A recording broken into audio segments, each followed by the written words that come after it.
Digital IDs the future? Could they lead to a Chinese-style social credit system? And how is AI impacting identification? Joining us now is a woman sounding the alarm on the issue, Reggie Littlejohn, founder and president of Anti-Globalist International and Women's Rights Without Frontiers. She is also the co-founder of the Sovereignty Coalition, a nonpartisan organization focused on national sovereignty and medical freedom. Reggie, thank you so much for joining us today. How are you doing? Very well, thank you. Okay, so I just wanted to ask you, because you recently spoke before the European Parliament about the danger of digital IDs. So first off, just so that we're on the same page, for digital IDs, what are we talking about here? Are we talking about like a virtual version of, for example, a driver's license on your phone, or of that nature? What are we talking about here? So that's a good question because they come in all different forms, okay? A digital ID is just basically an interoperable international ID. It can come as a health ID. It could be just a regular, they could call it a digital ID. It can be part of a digital wallet. It can be a digital driver's license. Anything that is mandatory and that is digital and that that can live like as an app on your phone, it is a digital ID. So it's not exactly a photo of your physical ID. It's entirely digital from the beginning. There's no physical copy. There can be a physical copy, but the physical copy would have to be tied to biometrics. That's the other thing that's really important about the digital ID, is that there's a biometric aspect to it. Okay, so tell us where the world is at then with implementing digital IDs, because for Europe, as I understand it, has progressed much further down the road compared to the United States? So one of the main forces pushing the digital ID is the World Health Organization. And in June of 2023, Tedros Ghebreyesus, the head of the World Health Organization, announced that they were rolling out these interoperable international digital IDs to help with keeping track of people's, basically their vaccination status and other health issues. But what this digital ID, and this has been implemented throughout Europe, it's been implemented in other countries as well. But the danger of it is that when you have interoperable international digital IDs, first of all, if they're interoperable and international, the information on them can be accessed by other countries, such as, for example, China, okay? And then when you combine these IDs and you set them up the way the World Economic Forum they have a chart about what they would consider to be a full-blown digital ID, that these IDs we use to access healthcare, set up bank accounts, travel, vote, file your taxes, have even own a communications device, such as a cell phone or a laptop, and then also to monitor smart cities. So if a digital ID is used to access all of these things, then it can also be used to deny access to all of these things. And what I'm concerned about is that we are setting up a worldwide system similar to the China social credit system. So what does that mean for me, for example? If I'm going about my day-to-day life, how does it matter to an everyday American? Well, you're not an everyday American, okay? Okay, and I'm not either in this sense.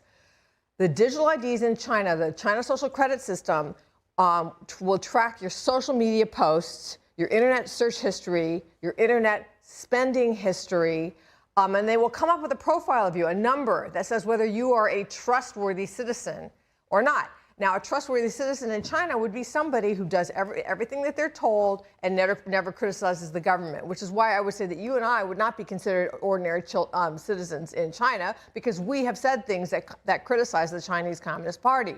So what happens then in China if you do that? There are levels of punishment. First level of punishment is you could lose your job. You could not be able to borrow money, so you can't buy a home. You can't start a business. Your kid won't be able to go to a private school. Next level of punishment is they can cut you off from your credit card and your bank account, like what happened to the Canadian truckers who were opposing vaccine mandates. And final level of punishment in China is they can just disappear you.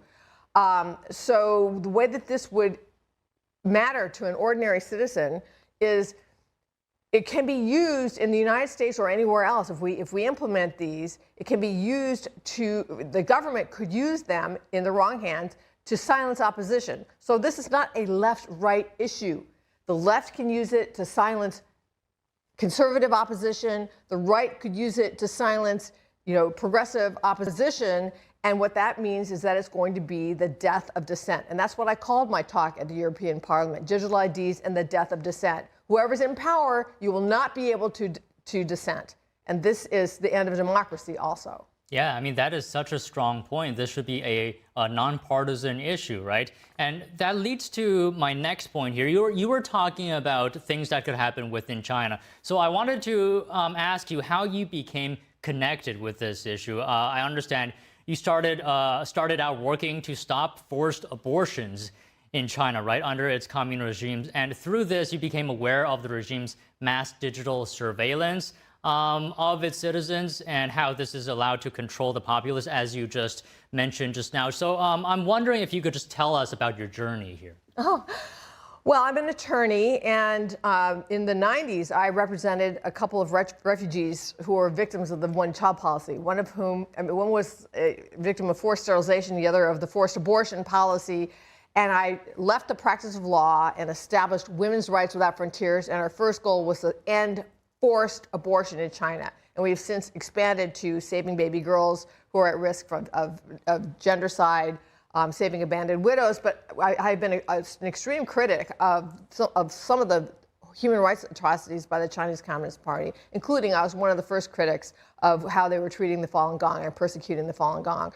But when COVID hit, I saw the outsized influence of the Chinese Communist Party on the World Health Organization and the way that the World Health Organization was basically adopting the China model, vaccine mandates, mask mandates, lockdowns, and also they were sort of pushing something that they called vaccine passports. So I co-founded something called the Stop Vaccine Passports Task Force. I believe that we succeeded in making that nomenclature radioactive, so they just started calling it digital health IDs, but they have continued to roll these things out under the pretext of keeping us safe for our health. But there are other pretexts, like stopping illegal immigration would be another pretext. Another pretext would be helping young people, making sure that people are of a certain age to view, like age verification. Anything like that requires digital IDs and can be turned into a Chinese-style social credit system. So we need to resist it. So you mentioned earlier that the WHO is a significant force behind this. And I mentioned earlier you spoke before the European Parliament about the dangers of this. What were the specific issues that you've raised before the Parliament? One issue that I really want to mention here is how digital IDs can work with central bank digital currencies, or in the United States with any digital currency that is programmable. So this is a concern also about stable coins, which the United States is, I believe, developing.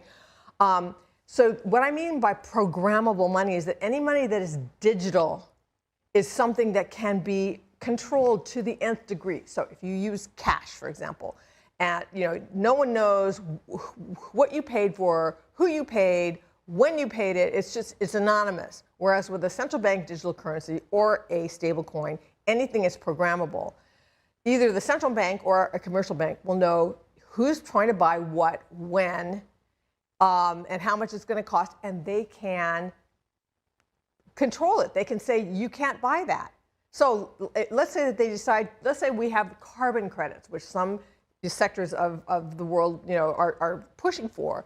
And let's say that you have already flown for a wedding in your family that year. And let's say that they're clamping down on carbon, and then let's say that a loved one dies. They'll say, well, you already used up your carbon credit. You can't buy that second ticket. Or let's say you refuse to be vaccinated or get the 5th booster or whatever it is. They could say, all right, you need to be quarantined. And therefore, your central bank digital currency or your stablecoin will not work outside of your house. So you will not be able to go and get gas. You will not be able to go and get groceries. This is a very, very powerful way to control people. Okay, so how far away are we from this future? What do you say to those who just brush this off as alarmism? For people who want to brush this off as alarmism, I challenge you. Go online and just look it up. Just look up how far are we along in the world to implementing digital IDs.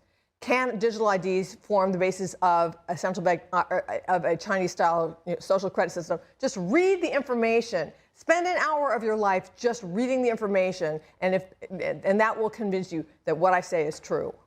And what about artificial intelligence? Because that's been, it's been an explosion of recently. What impact will that have of artificial intelligence on our forms of systems of identification? This entire system is run on artificial intelligence. That's how it's run in China. They have AI, they have surveillance cameras everywhere, and everything that you do digitally, so whether you purchase something or whether you do an internet search or whatever it is, if it's done in the digital world, AI is picking it up and coming out with this social credit score. So it can't be done without AI, and it's done through AI. And what's very concerning to me is the way that in the United States and all over the world, they are building these massive AI data centers. And these things can be as big as college campuses or bigger. And they are building these things in order to have the capacity for AI to surveil us. And then also, one of the big tech giants in the United States, Larry Ellison, the head of Oracle, has shown what his view is of how AI should be used. That we will all be wearing surveillance cameras on our bodies, body cams at all times.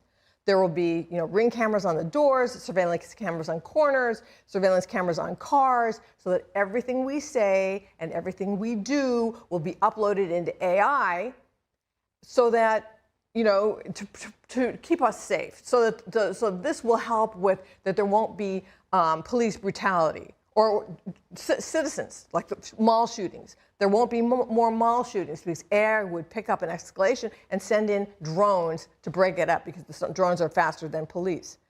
I mean, this is like 1984 on steroids.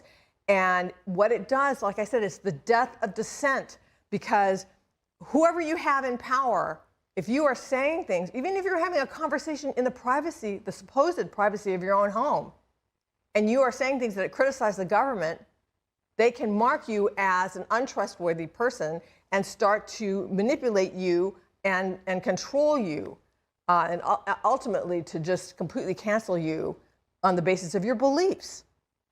Yeah, I mean, it's a very scary future. But just one last question here, because we're a little bit short on time. Just over the decades, throughout all your causes here, the common thread running through all of them is a deep belief in the innate sovereignty and dignity of each human being. So can I just ask you finally, why is this so important to you? This is so important to me because I believe that we have God-given rights, that we have, and central to that is free will. That is something that God gave us, and that is something that they are trying to control through AI. Right. And just to completely, it's completely dehumanizing.